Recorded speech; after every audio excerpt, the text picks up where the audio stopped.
Ahora Ahora, sí, ahora sí, ahora sí, ahora ahora, sí. Ahora sí. Ahora. Ahora, hola, hola, ¿cómo hola. están? ¿Cómo están para este Oli. domingo de fomeo? En la tarde. Motivados, Uf, como siempre siempre. motivado, siempre dispuesto a una grata conversación. Siempre Buena, motivado a buena. fumear. Ha Aunque nos estado falta intensa Carlitos. la semana. Sí, no nos acompaña Carlitos hoy día. Mucha No, Carlito, saluda a Carlito. saludos a Carlitos. Solo Colito, que es probable que después vea este podcast. Sí. Claro. Eh, así, pues, vamos, partamos viendo lo que ha sido la semana, que ha estado bastante intensa. Anticipábamos en nuestro episodio anterior especial de Proceso Constituyente, que lo pueden encontrar en nuestro canal de YouTube y también en Spotify. Hablábamos de que este miércoles partió ya de lleno la campaña oficial para el plebiscito, donde analizamos un poco el despliegue de los comandos y ya hoy día cumplimos 4 días de la campaña. Y también algo sumamente relevante que es el aumento de los casos COVID de contagio, que hasta la fecha de ayer eran 2.033 nuevos contagios reportados. Es un aumento significativo de lo que ha sido los últimos 15 días, algo que ha llamado la atención en distintos referentes, en distintas organizaciones, debido a que nos acercamos ya a lo que es la fecha de lleno de votación. Ahí es donde con esto quiero abrir la conversación y que podamos analizar un poco cómo esto del panorama general, en verdad, que está con la pandemia en Chile, el estado de excepción, movilizaciones, hay de todo un poco. Sí, Javi, yo creo que completamente estupefactos, yo creo, todos con las cifras que nos acabas de decir. Yo creo que también es algo que quizá no esperábamos tampoco, que sea tan cruel, tan duro, igual como se ha manejado esta pandemia desde el punto de vista político. Que finalmente eso es lo que ha pasado, o sea, ha habido un aprovechamiento político importante del manejo sanitario de esta crisis, de esta pandemia, ¿cierto? Del cual se ha reflejado en que las medidas que se han tomado han sido netamente para, ¿cierto?, salvaguardar los intereses de los que nos gobiernan hoy en día y no pensar en la gente, no pensar en los trabajadores, no pensar en las mujeres. O sea, ¿cuántos casos de violación han salido estos últimos días, ¿cierto? ¿Cuántos casos de abusos en todo sentido, laborales e infantil también? Así es que ha sido complicado. Yo creo que la gente está muy agotada. Es un sentir que todos nos hemos podido dar cuenta, un poco conversando con el vecino, la vecina, ¿cierto? Estamos todos cansados ya, se acerca el 18, no sabemos qué va a pasar, no sabemos si esto va a empeorar, ¿cierto? Y en ese sentido, algo que es importante, por lo menos, que hemos podido también decir, repetir un poco a nivel de los programas que hemos ido grabando nosotros, ha sido de poder cuidarse entre todos, de cuidarnos nosotros, ¿cierto? Porque se vienen hartos desafíos como el plebiscito, ¿cierto? El tema de salir a movilizarse, de ayudar, ¿cierto? A hacer voluntariado. Y en ese sentido me gustaría poder profundizar en lo que ha sido la militarización que ha llevado también, que va de la mano, ¿cierto?, con esta crisis sanitaria. En ese sentido, la única respuesta que ha tenido el gobierno frente a una situación muy delicada ha sido la militarización, siendo que en otros países donde han logrado contener mayormente las cifras, como Suecia, ¿cierto?, Cuba, Vietnam, otros países han demostrado que la prevención y el diálogo constante con distintas organizaciones y con la ciudadanía ha sido fundamental, ha sido clave. Y eso es lo que ha carecido hoy en día. Y en ese sentido, creo que queda mucho que desear de las políticas neoliberales, ¿cierto?, que se han implementado y que finalmente son respuestas a todos estos años, ¿cierto? Que no son 30 pesos, como se decía, sino que son 30 años de un modelo que lo único que ha hecho es fragmentar, ¿cierto? Y debilitar el sistema público. Así es que yo me quedo con eso, chiquillos, por ahora para entrar en este tema. No sé qué opinan. Sí, mira, respecto a lo que planteabas tú, Laura, le sumaría un detalle que es particular, que dentro del contexto coronavirus y crisis, las diferentes crisis que en este momento atraviesa tanto Chile como el mundo, Bueno, en el particular ahora en el caso de Chile, esta semana se alcanzó el nuevo pic como de contagios después de varias semanas manteniéndolo relativamente a raya. O sea, relativamente en el sentido de que los contagios eran menos de 2.000 personas. Y bueno, en el contexto nacional también, de la misma propia crisis sanitaria y la crisis económica y social que atraviesa Chile, hoy día también nos encontramos, por ejemplo, con la problemática de la Araucanía, que ha alcanzado otros tipos de ribetes. Creo que hay que ser bien consciente como del actual paro de camioneros, por ejemplo, en el tema de la propia militarización. O sea, el paro de camioneros básicamente lo que busca es reformar el código penal, busca poner, entre comillas, como la típica llamada mano dura frente a los terroristas, como llaman ellos. Pero el problema va más allá que el asalto a camiones. O sea, aquí la zona de conflicto en particular es la zona de la Araucanía, eh, y desde allí mismo es producto de que el Estado lleva ya varios periodos, desde la vuelta a la democracia, haciendo vista gorda como al problema mapuche. Eh, y el problema de los camioneros se puede resolver de una forma bastante más simple, que es tratar de abordar la temática de pueblo originario, en Chile es de pueblo indígena, y así se da curso a una resolución de problemas que ya arrastra varios periodos. Y bueno, aquí hay que ser tajante, igual con los camioneros. Como hay que tener en cuenta que en Chile existen tres organizaciones de camioneros, y una de ellas, que es la Confederación Nacional de Dueños de Camiones, no adhirió al paro y de hecho fue bastante crítico con los demás, que son básicamente empresarios más, empresarios que controlan como el mercado de los camiones, que dijo que pararse hoy en día de esa manera también era terrorismo, dijo el dirigente de esta Confederación de Camioneros. Y hay que ser claros, hoy día, por ejemplo, en la zona de Osorno no hay benzina, la gente está varada, y la misma situación debe estar ocurriendo para cosas de primera necesidad, como lo que son los hospitales. Eh, Solamente se deja circular a camiones con medicina, pero tenemos también que tomar en cuenta que el país está parado con temas de alimentación. Tenemos ahora controles para poder salir a comprar en buena parte del país, y obviamente se empieza a entrar un poco en pánico a la población, y entonces aquí los camioneros juegan un poco a, a torcerle la mano al Congreso respecto a estas discusiones, y es un poco también lo que quiere el presidente. O sea, Piñera acá, él dice hoy día, de hecho decía cuando hablaba desde Arica, decía que ya habían sido despachados estos proyectos, entendiendo también que viene un resurgir del movimiento social que quedó congelado, producto del coronavirus, y obviamente le interesa que se apruebe un poco más de mano dura contra estos terroristas que llaman, porque obviamente, por ejemplo, la ley de seguridad del Estado se invocó para las protestas de octubre, se puso la ley antibarricada, pero contra los camioneros no se han usado, po. Han habido corte de camino y no hay una ley antibarricada para los camioneros, solamente es para un sector de la población. Entonces, bastante interesante cómo irrumpe ahora el paro de camioneros, la situación araucanía en el contexto coronavirus. O sea, vimos también la protesta más grande en Plaza Dignidad desde que comenzara la crisis sanitaria. Entonces ya hay un cierto fervor en cuanto a este tema de retomar las protestas, de retomar la crisis y darle una solución a través del plebiscito, y además con un problema sanitario que ha agudizado toda la crítica que se hacía al sistema. Yo me quedo con esta imagen respecto a la situación coronavirus en Chile y la propia crisis, como un poco el contexto económico, social, con el paro de los camioneros, presionando de una mala manera, creo yo, y jugando Sí, con el mala bienestar manera. de la propia ciudadanía en el país.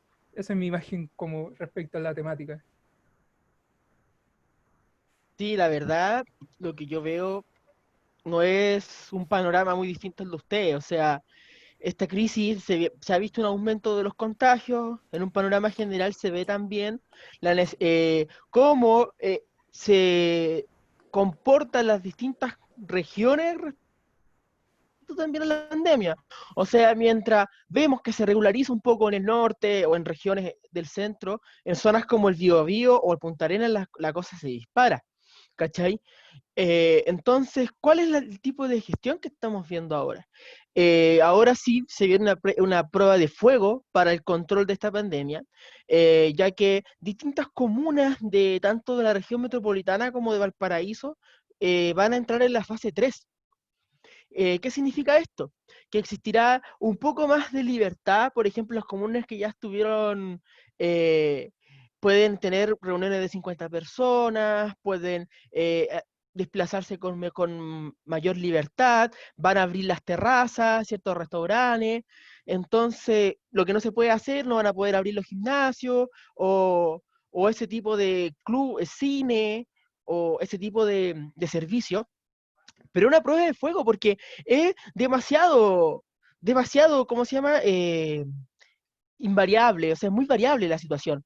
Vemos que uno de los principios que se buscaba con el plan paso a paso era de que si se pasaba del paso 2 al paso 3, por ejemplo, el nivel de trazabilidad o identificar de mejor manera cuáles son los contagiados era una necesidad para poder pasar de fase en fase. No hemos conocido ese trabajo, no hemos conocido cuál es la disposición o el equipo de profesionales que está ejerciendo esa tarea, si se han destinado recursos justamente para identificar la trazabilidad. Entonces, hay incertidumbre. Y también hay otro tipo de incertidumbre, o sea, hace muy poco salió un estudio en la Universidad Católica en lo que respecta a las consecuencias que tenía en la población, de manera, en el tema de la salud mental. Vemos mucho que en la televisión se marca la agenda pública, el tema de la economía, el manejo de la apertura o cierre, cómo afecta o no a la bolsa, vemos el tema, la gestión política, vemos distintas variantes, pero jamás no hemos visto el sistema cualitativo, o sea, el sistema de cómo está la gente comportándose frente a esta pandemia. Y es preocupante, porque justamente hay más de un 34,6% de ese estudio que tenía la Universidad Católica presenta salud mental, ¿cachai? Problemas de salud mental. Y lo más cuático, se focaliza el perfil de la gente que está sufriendo en este momento, son las mujeres, jóvenes y separados. ¿Cuáles son las alternativas ahí? ¿Cuáles son los recursos que estamos destinando como sociedad para poder incentivar o poder mitigar este problema que también es salud mental en Chile? Son cosas que tenemos que ver en este momento y que quizá con el plan paso a paso, que empiece a ver sus consecuencias de esta fase 3, vamos a ver las consecuencias ya aquí a 2 semanas, o sea, entrando a septiembre vamos a poder saber cómo le viene una mejor evaluación de esta nueva política. Vamos a ver cómo vamos a enfrentar eso y tenemos que tener en cuenta también el problema de la salud mental. Ahí sí, estaba silenciada.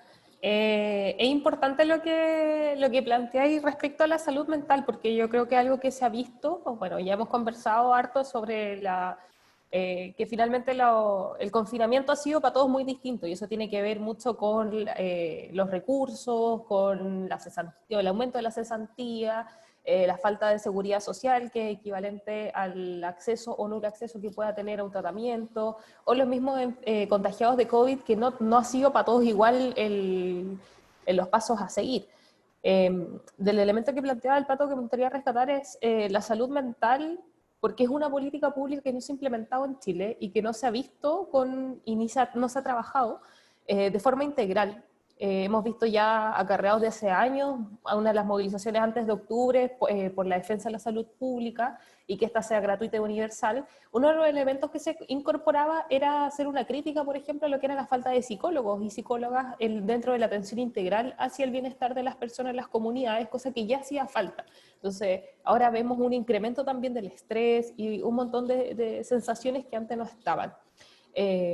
Sensaciones también que van acompañadas de la rabia, de la injusticia, de cómo también no se han tomado medidas adecuadas para enfrentar la crisis económica que ha tocado a todos y ha golpeado a todos de una u otra manera, pero a la gran parte del país la ha afectado.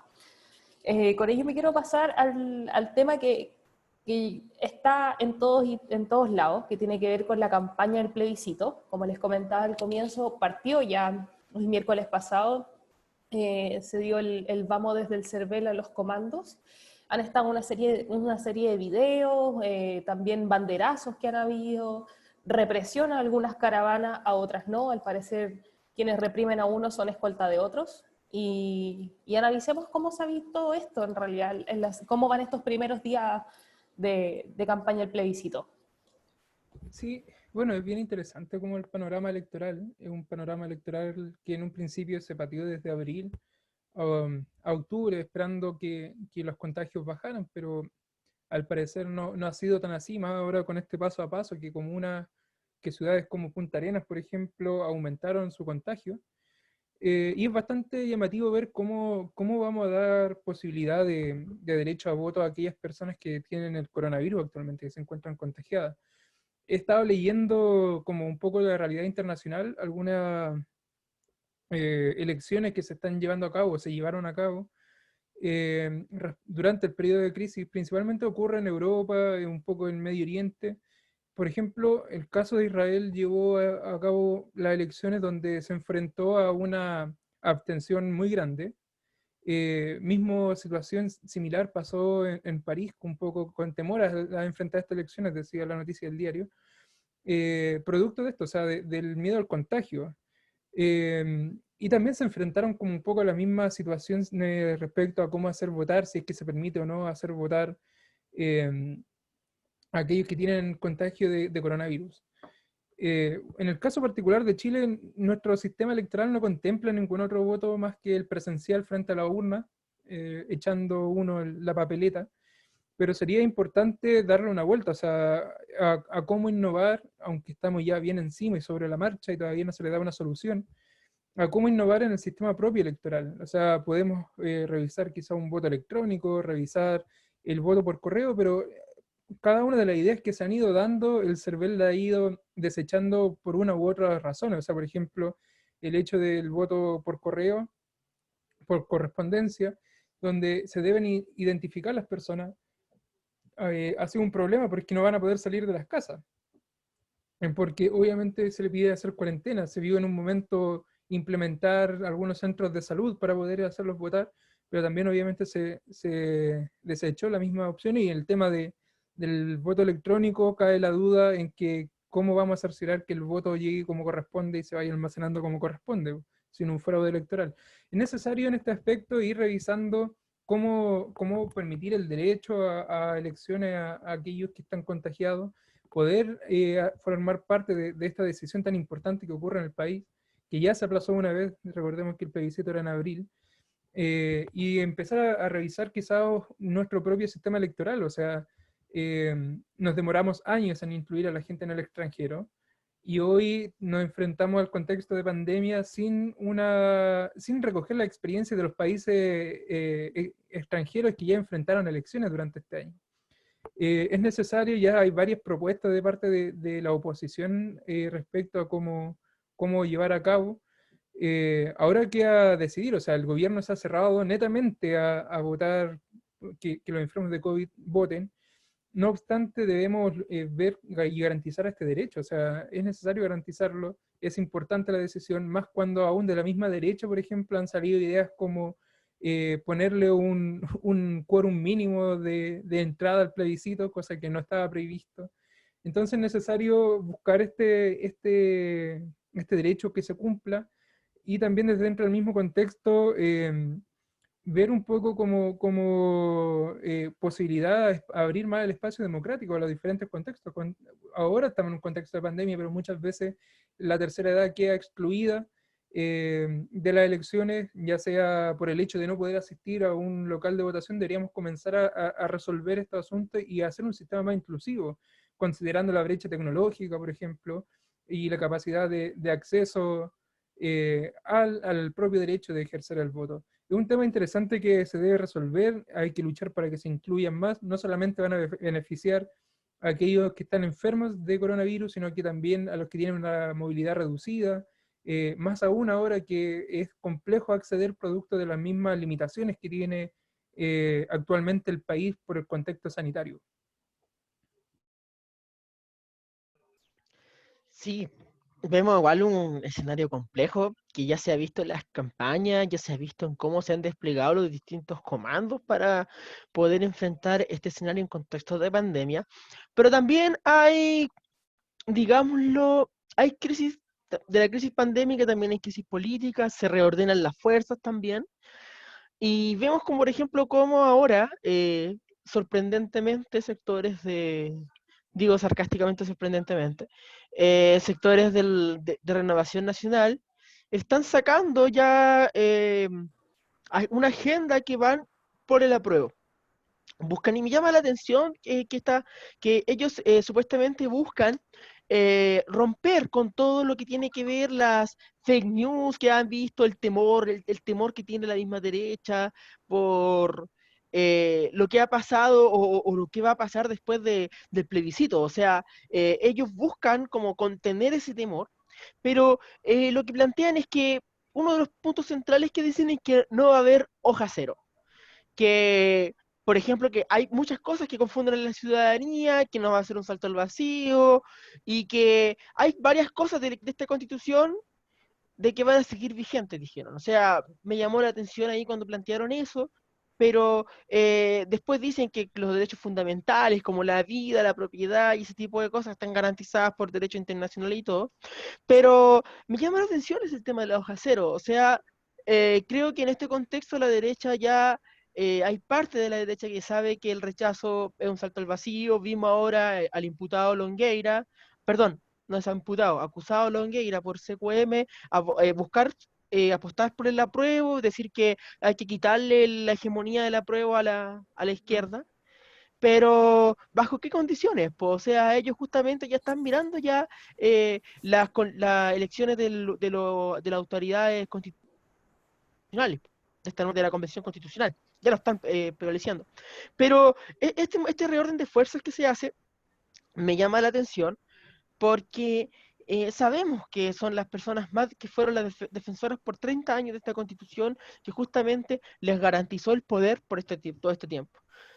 El mismo Longueira, gracias a todas las herramientas jurídicas que existían, pudo poder ser sobreseído a pesar de todas las denuncias y evidencias que tenían por el ser el niño símbolo de SQM. Entonces, ¿cuál es ahora? ¿Cuál es ahora su apuesta? Su apuesta va a ser justamente ir por el apruebo en algunos sectores de la derecha. Hay otros que por coherencia, por buscar no romper su capital político, van a ir por el rechazo. Pero si no apostaron porque el plebiscito no se hiciera, ahora se va a apostar por justamente empezar a quitarle el espacio ya a la izquierda en ese espacio. Creo que hay que estar atentos a estas jugadas. Es súper importante saber cuáles son los recursos, cuáles son las condiciones, y hay que ponerle mucho ojo que lo que plantean de que no van a empezar con la hoja cero. O sea, ¿cuál es la hoja cero para ellos con el acuerdo nacional que tuvieron? ¿Qué cosas no quieren tocar que se garantice con este acuerdo que firmaron bajo el miedo del 19 de noviembre, que bajo el miedo de que la institucionalidad se cayera por la misma gente? ¿Qué cosas es la hoja cero si nosotros nos plantean que había hoja cero? Hay que tener mucho cuenta con eso. Quizás la derecha la veo muy tranquila con esto. Hay que apostar por ganar la prueba, apostar por una alta participación, pero ya pensemos en cuáles son las propuestas de la Constitución que queremos. Yo quiero volver un poco al punto que decía el Pedro, con respecto a la participación. Ya, claramente la única carta que le queda a la derecha que hemos podido ver, porque efectivamente el Pato lo plantea muy bien. Acá hay una especie de transfiguración, travestismo, una cosa, pero completamente ya profanada, ¿cierto? De lo que es los ideales de la derecha, la UDI, ¿cierto? Una cosa ya que no tiene ningún límite, o sea, acá cualquiera se dice socialdemócrata, se dice el día de mañana hippie, o sea, no sé, un montón de cuestiones que ya uno ya prefiere ni escuchar. Y con respecto a esa liquidez ideológica de este sector, ¿cierto?, que hoy en día nos gobierna, producto de eso, lo único que les queda como carta es efectivamente tratar de dañar la participación de este proceso plebiscitario. Y en ese sentido, el Pedro lo plantea, o sea, el tema del quórum, ¿cierto?, de entrada para el plebiscito, también la fuerte militarización que se ha estado instalando, ¿cierto?, para poder divagar y reprimir todo tipo de manifestación social, porque digámoslo también, en la Plaza Dignidad el viernes pasado las 300 personas fueron gaseadas, mojadas, ¿cierto? O sea, imagínate en plena pandemia, alguien mojado, en pleno invierno, llegando a su casa, o sea, no tiene ningún sentido. Y más encima los gases, o sea, con el tema de las vías respiratorias, peor aún. Así que en ese sentido, lo único que han hecho es tratar de que la participación ese día del plebiscito sea lo mínimo posible para después poder vetar, ojalá, este proceso cierto constituyente que se está recién iniciando. Y en ese sentido es algo que nos va a traer muchas sorpresas ya de acá en adelante y que hay que estar súper atentos con eso. Porque, por ejemplo, el tema de los camioneros también, o sea, ¿qué salvoconducto usaron, cierto, los camioneros para hacer todo lo que están haciendo? Un montón de planteamientos que uno dice, bueno, hoy en día la policía finalmente y las Fuerzas Armadas para quienes trabajan. Claramente hay un sesgo ideológico, cierto, importante a la hora de poner orden, cierto, reprimir, a la hora de ver a quién apuntamos.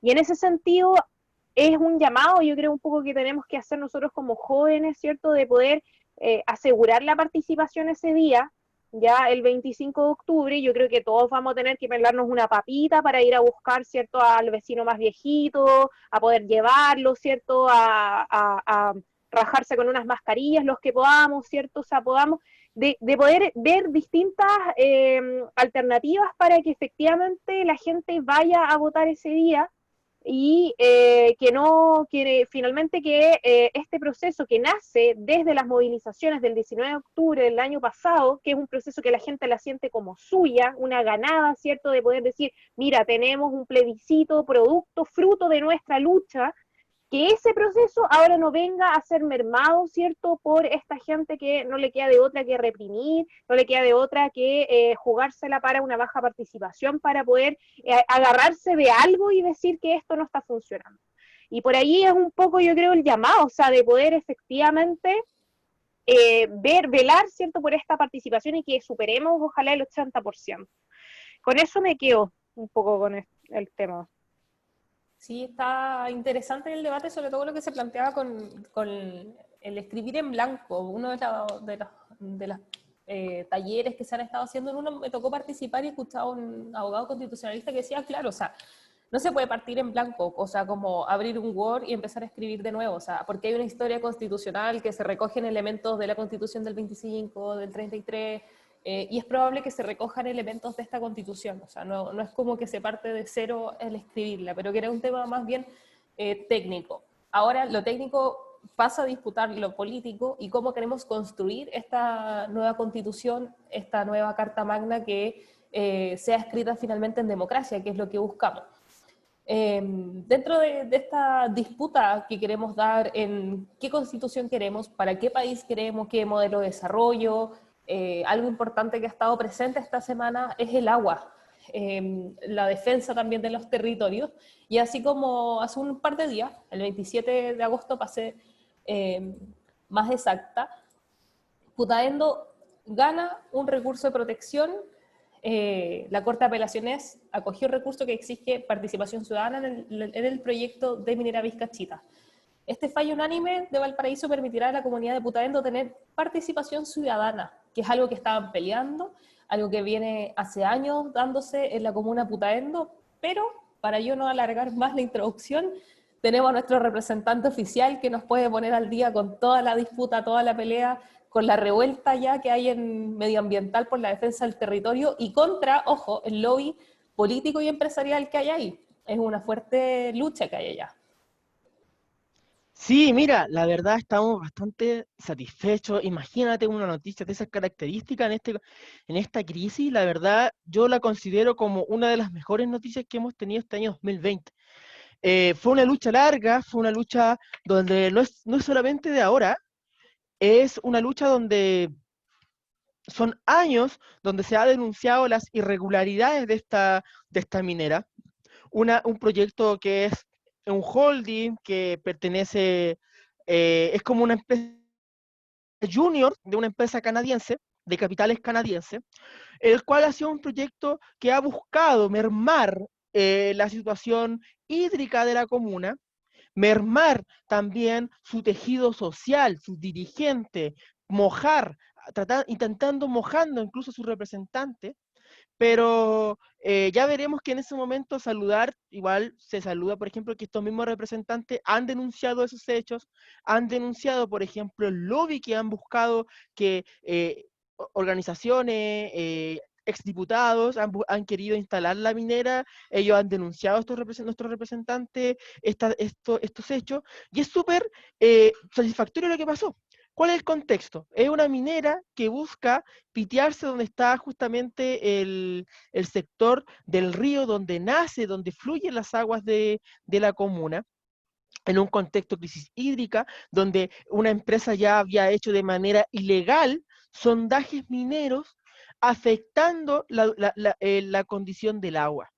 Entonces, frente a esa situación, la comunidad se alertó, la comunidad buscó desde mucho tiempo, o sea, estas denuncias se empezaron a realizar en el 2008, desde mucho, y esto viene ya de antes, del 93, que quería este proyecto minero pasando de mano en mano, quería instalarse en la comuna, con bastantes irregularidades, y que la ciudadanía se puso en alerta frente a todas esas condiciones. Costó y una cuestión súper particular.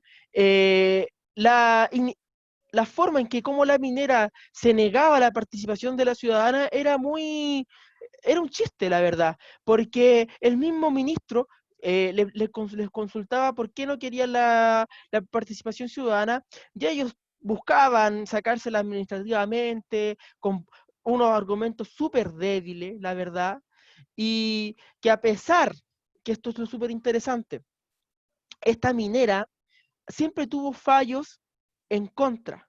Siempre tuvo fallos, por ejemplo, de investigaciones de la CONAF, del SAC, de la Dirección General de Aguas. Siempre ha tenido fallos que han dicho, observaciones que han ido en contra de lo propuesto por la minera, porque su impacto ya de manera de sondear la situación, de buscar instalarse, ha sido problemática. Entonces, a pesar de ello, tenemos un gobierno que la primera línea de esta empresa fue eh, el Departamento de Acción Ambiental, el SEA.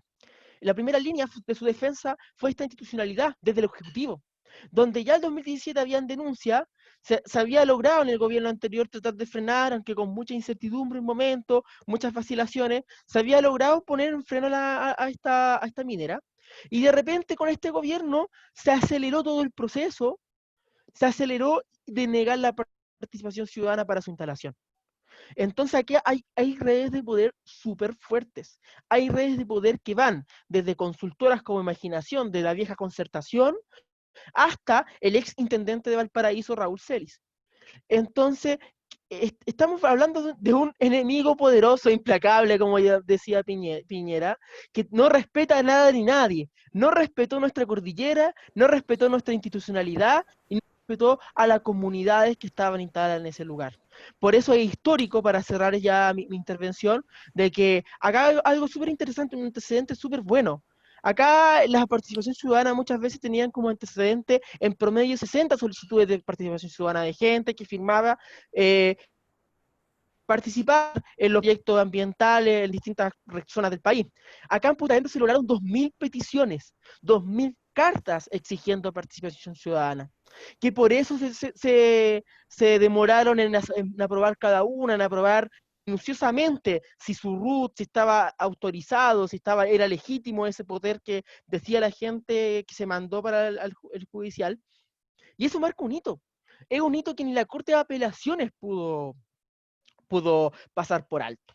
Entonces estamos muy satisfechos, ellos tienen que empezar de foja cero, y empezar de foja cero con el proyecto, con la evaluación ambiental y participación ciudadana, en un Chile que está cambiando políticamente, en un Chile que no está aceptando legislaciones ambientales truchas. La verdad que el tiempo ahora está a favor de nosotros.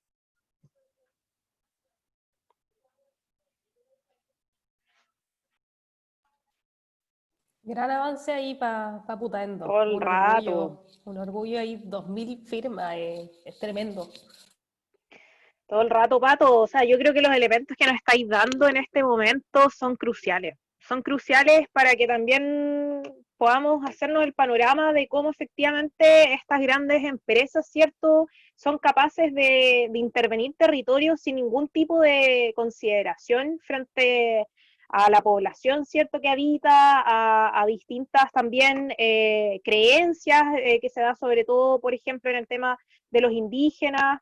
Entonces, en ese sentido es importante saber hasta dónde son capaces de llegar, y esto, como dice el Pato, esta buena noticia es un avance tremendo y que tenemos que seguir avanzando en ese plano. Y avanzar en ese plano significa tomar conciencia y crear otras formas de vida distintas también, ¿cierto?, a lo que nos plantea el sistema. Y en eso mi aporte va a ser también de dejar el desafío de ir leyendo e ir aprendiendo de otras prácticas, otras formas de vida, ¿cierto?, que nos alejan de este extractivismo extremo, de esta sobreproducción, de este consumismo, que es completamente injustificable y que finalmente nos tiene como nos tiene hoy en día con una pandemia. Porque ya está probado que esta pandemia surge de esta crisis medioambiental producto de una sobreproducción de alimentos, ¿cierto?, y con este quiebre del ecosistema entre los animales, ¿cierto?, salvajes y los industriales que están siendo utilizados, ¿cierto?, y que también es una reivindicación importante del movimiento animalista. Y en ese sentido es importante saber de qué otras formas son posibles. O sea, acá, por ejemplo, tenemos distintas corrientes. El mismo ecofeminismo que plantea Yayo Herrero, que es una antropóloga sequísima, española, ella plantea que hoy en día cómo se conecta el tema del feminismo, ¿cierto?, del rol de la mujer con también el medio ambiente, porque nosotras las mujeres hemos sido desplazadas de años de estas corrientes filosóficas. El mismo Descartes, ella daba el ejemplo que planteaba que nosotras las mujeres no servíamos para la filosofía, y lo planteaba así. Entonces el modelo occidental blanco, dualista, se impone frente a otras visiones, ¿cierto?, que no son occidentales y que siempre han ido de la mano con la naturaleza. Si esta división, ¿cierto?, hombre-naturaleza es propiamente liberal, ¿cierto?, occidental. Y en ese sentido, esta explotación extrema, que Marx también lo planteaba, ¿cierto?, esta explotación del hombre sobre la naturaleza, es antinatural, es completamente antinatural, y es algo que tenemos que empezar a cambiar desde nosotros mismos, desde las prácticas, independientemente si tenemos o no instancias más institucionales. Yo creo que todos podemos hacer un aporte en ese sentido, desde pensar bien lo que consumimos día a día, ¿cierto?, desde también reciclar, desde distintas medidas que de a poco podemos ir implementando y que van también tocando ahí, ¿cierto?, la yayita del modelo económico que nos quiere consumista, ¿cierto?, nos quiere completamente viniendo, ¿cierto?, yendo en avión, siempre las alternativas, digamos, más consumistas, como decía el avión, ¿cierto?, el auto, todo lo que es full combustible, así nos quieren, en vez de usar, ¿cierto?, las bicicletas, en vez de ver otras alternativas, ¿cierto?, como, no sé, cruzar hasta en barco o en tren también, la propuesta de los trenes. O sea, hay un montón de alternativas posibles frente a este modelo extractivista capitalista, que yo le diría a Piñera que no respeta nada ni a nadie. Le devuelvo acá su frase que ya parece chiste. Así que en eso yo quiero dejar abierto a que la gente se vaya leyendo y vaya buscando otras alternativas de vida posibles.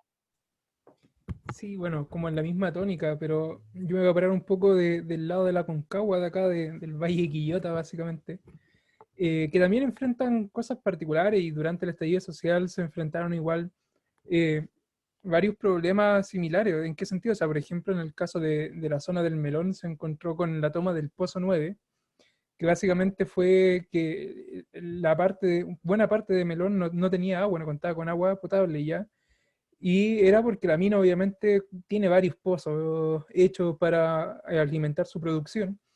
Y bueno, no, como tal dice la Laura, que no respeta nada ni a nadie, como decía el Pato también, el sistema no respeta nada ni a nadie y prefirió seguir produciendo cobre, ganando dinero, en desmedro de la propia zona del Melón.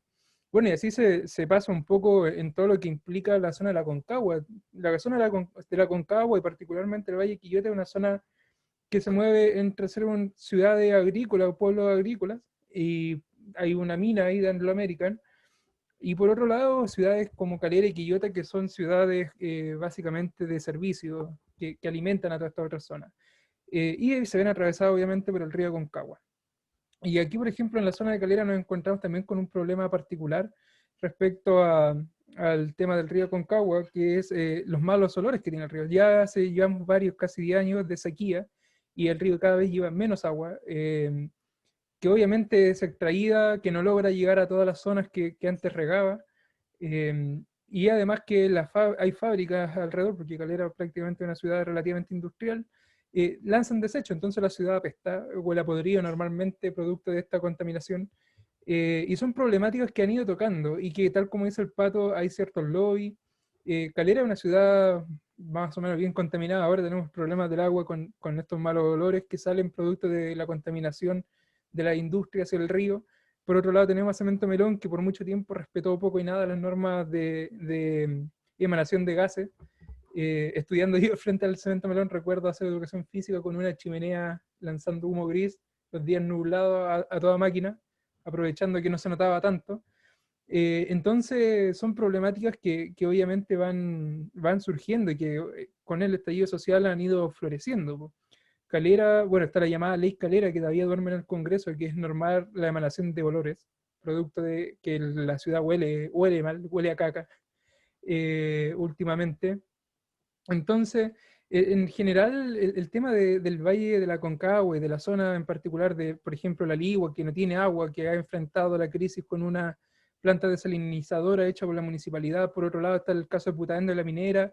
Aquí está la comuna de Nogales con su minera también, que la alcaldesa, para bien o para mal, estaba al lado de la minera, y le ha costado poder negociar con aquellos que demandan poder acceder al agua. O sea, costó mucho para que se llegara a un acuerdo, producto de que la alcaldesa estaba ahí indecisa, no cumpliendo con su deber. Lo mismo pasa en Calera, que se moja a las autoridades para no regular o regular menos, investigar menos. Entonces pasa mucho este asunto de que se planteaba ahí el Pato. También, por ejemplo, aquí en la zona se enfrenta a la construcción de un posible relave, una zona que en caso de que se construya el relave, bueno, aquí está la tragedia del relave del Melón, donde cuando ocurre un terremoto desapareció buena parte del pueblo de Melón. Si van al cementerio algún día van a ver tumbas blancas, que son las tumbas de los que se llevó el relave. Y bueno, se plantea la construcción de un relave mucho más grande, que en caso de ocurrir la misma tragedia o algo similar, contaminaría las aguas del río, haría desaparecer buena parte de lo que es Melón, hasta buena parte de lo que es Maltería, aquí en la zona de Artificio, en la Calera, y contaminaría obviamente el río desde lo que es Calera hacia Concón, hasta su desembocadura, producto de que el río arrastra todo esto y los esteros que hay alrededor. Entonces es un tema que está aflorando, un tema que es bastante preocupante, es un tema que no debemos dejar, es un derecho humano el derecho a un medio ambiente limpio, y que debemos estar conscientes de defenderlos como tal, y más ahora en un nuevo cambio constitucional donde tenemos la posibilidad de recuperar el agua, recuperar estos derechos básicos y poder plantarnos frente a un nuevo modelo de producción. Un modelo de producción que respete el actuar y el que prime la vida. Ahora sí somos pro vida, pero somos pro vida de verdad, po.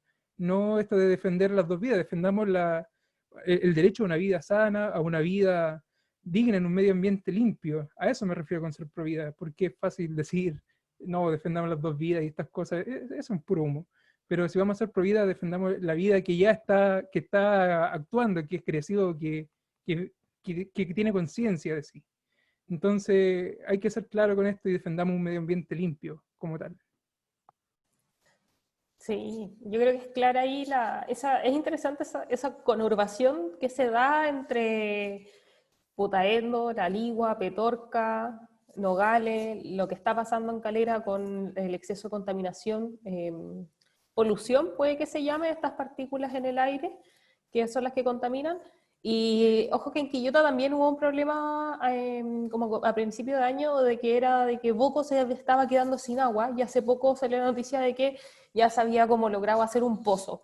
Un pozo claramente no es la solución para la cantidad de habitantes que hay en el sector, y que claramente no son los dueños de las plantaciones de los monocultivos de palto que están ahí también presentes. Entonces, ese conflicto que en el agua, por el agua y por la defensa del territorio y la vida finalmente que se dan en la Concagua, es interesante porque yo creo que tiene que dar pie a la unidad del territorio y exigir a que se cree de una vez por todas la región de Aconcagua, que es algo que se viene peleando, se viene exigiendo desde la zona de hace mucho tiempo, pero que no ha avanzado, y que lo que hace, o sea, lo que vendría a aportar en soluciones es que no quede relegada las comunas del interior a lo que es Valparaíso Costa, que es donde se lleva la mayor atención, la mayor concentración de instituciones públicas, está el Parlamento, está la Intendencia, ¿y qué pasa con las comunas del interior?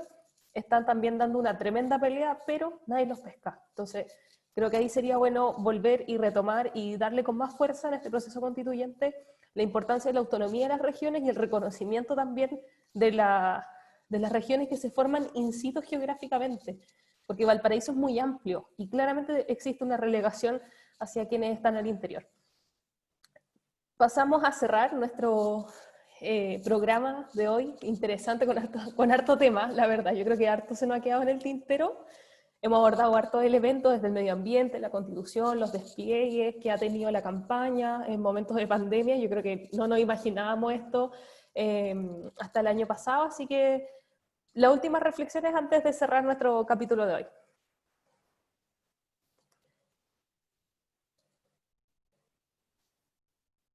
Sí que voy a aparecer Laura, ¿no? No, acá estoy, que no podía buscar el micrófono, las cosas de la tecnología. Sí, no, yo creo que se nos quedan hartos temas en realidad. Y bueno, lo bueno es que se vienen hartas sorpresas, yo creo también en general, tanto a nivel político, ¿cierto? Como también a nivel de nosotros mismos de este podcast, que se vienen hartas cosas motivantes y que, bueno, yo creo que tenemos que estar más convencidos que nunca en realidad que el momento del cambio es ahora, es ahora. Yo creo que eso es un poco el sentir que tenemos que tener, porque si no es ahora no va a ser nunca. Y en eso tenemos que estar conscientes también y que por más que sea a veces difícil, ¿cierto? Que se vea como todo negro, todo gris, yo creo que de alguna cierta forma ya está demostrado que cuando nos unimos, cuando queremos algo, cuando nosotros usamos como personas nuestro poder y decimos basta o decimos hagamos un cambio, se puede. Y en eso del poder, en eso de la esperanza está finalmente el poder levantarse todos los días y seguir luchando, porque finalmente si no somos nosotros mismos quienes hacemos estas cosas, siempre van a ser esta gente tóxica, ¿cierto? Que va a ocupar esos espacios. O sea, si nosotros no estamos ahí en nuestra junta de vecinos, no estamos, por ejemplo, acá ahora mismo hablando de estos temas, si nosotros no somos los que hacemos historia, de verdad esta gente no va a parar. Y no va a parar en todo sentido hasta que el planeta se destruya, ¿cachai? Así como modo conspirativo, pero igual es verdad, porque ellos tienen, el Trump, por ejemplo, tiene un búnker, ¿cachai? Hay muchas de estos multimillonarios que compraron las tierras en la Patagonia, que ya tienen búnker. Entonces, pucha, no creo que se rajen el día de mañana con un búnker para todos nosotros, ¿cachai? Eso no va a pasar. Así es que ese es un poco el mensaje de seguir en esto, de dar ánimo también, yo creo, porque a veces baja un poco, ¿cierto?, el ánimo, a veces uno se siente un poco más desesperanzado, hay días en que, claro, uno ve que quizás no hay salida, pero yo soy una convencida de que sí hay salida y que depende netamente de nosotros y nosotras. Bueno, como para ir cerrando también, bueno, me sumo un poco a lo que dice la Laura. Yo creo que este es el momento de decidir, de cambiar, de construir un nuevo Chile. Más hoy que estamos, por ejemplo, en el Día Internacional del Detenido Desaparecido. Voto apruebo por aquellos que soñaron con un Chile nuevo y que terminó tristemente con la dictadura.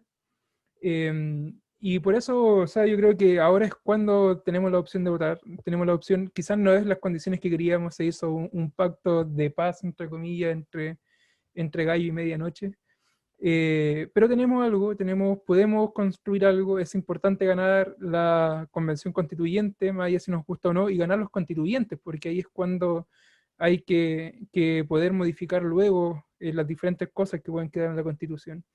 Es ahora cuando podemos luchar contra el terrorismo en la Araucanía, y me refiero no al terrorismo mapuche, sino que a ese terrorismo de Estado, desmilitarizar, buscar reconciliar los pueblos originarios con el Estado chileno, construir también una columna vertebral diferente al camión que traslade los recursos dentro del país, las cosas de primera necesidad, y a la vez también proteger nuestras materias primas. Como ya dije, hay que ser provida de verdad, y provida implica cuidar el medio ambiente, no cuidar, no limitar la libertad de decidir de la mujer. Porque el medio ambiente es donde desarrollamos nuestra vida, por nuestra forma de construir y pensar, y proteger el agua y proteger lo esencial, recuperar los recursos naturales para Chile, que los ocupe eficientemente y que se le dé primacía a la capacidad de vivir en ciudades limpias. Me quedo con eso. Hoy es el momento de cambiar la Constitución. Apruebo. Y apruebo una convención constituyente para poder decidir una primera constitución con todos y todas, con todes.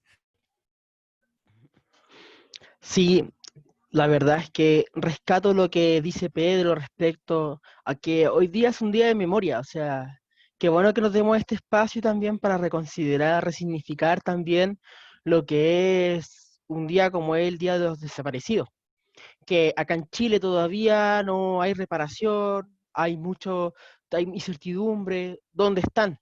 Entonces, me gustaría rescatar también unas palabras de Galeano en ese sentido, que él planteaba que los desaparecidos son los muertos sin tumba, las tumbas sin nombre, pero también desaparecieron esa institucionalidad represiva.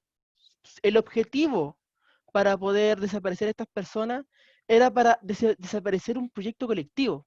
Entre ellos, Galeano planteaba que también desaparecieron los bosques nativos, el derecho a caminar, el derecho a respirar, los empleos seguros, las jubilaciones seguras, las casas sin rejas, las puertas sin cerradura, el sentido comunitario y el sentido común. O sea, todo un entramado que, buscando desplazar la corporalidad de las personas, desapareciendo la corporalidad, pensaron que también iban a desaparecer las ideas. Hoy en día estamos en una disyuntiva donde podamos dignificar un poco más este país en nombre de los que desaparecieron, torturaron por un Chile mejor. Así estamos cerrando este nuevo episodio del Maison Pa'l Mundo. Ha estado bastante movido, así que agradecerles, chiquillas, por la conexión. Le mandamos nuevamente un saludo a Carlitos, que no nos acompaña hoy día. Esperemos que para la próxima oportunidad sí. Aguante, Carlitos. Y a todos los que nos escuchan, invitarles a seguirnos. Se vienen sorpresas relacionadas con la música, con entrevistas, con famosillos también. Así que estén atentos, que se suscriban a nuestro canal de YouTube, que nos escuchen también en Spotify, y atentos a las próximas novedades. Nos vemos durante la semana. Un saludo a Luchito, que ahí nos escucha todos los programas para dar su rechazo ahí férrimo. Luchito en YouTube. Así que saludos, Luchito, ahí te vamos a estar esperando tu comentario rechacista. Oye, Laura, a propósito de Luchito, yo me quedé con una duda. ¿Quién eran las Luisas que nombraste un par de veces? Las Luisas. Canta el Pedro de los obsesivos, Es de los obsesivos, yo ya te tengo, ¿cachao? No, las Luisas no, son fans que tenemos. Sí, el fans club que tenemos del Maison. Sí, fans club, exacto. Ya pues, nos estamos viendo. Ya, besitos. Muy Estamos bien. viendo. Muy bien.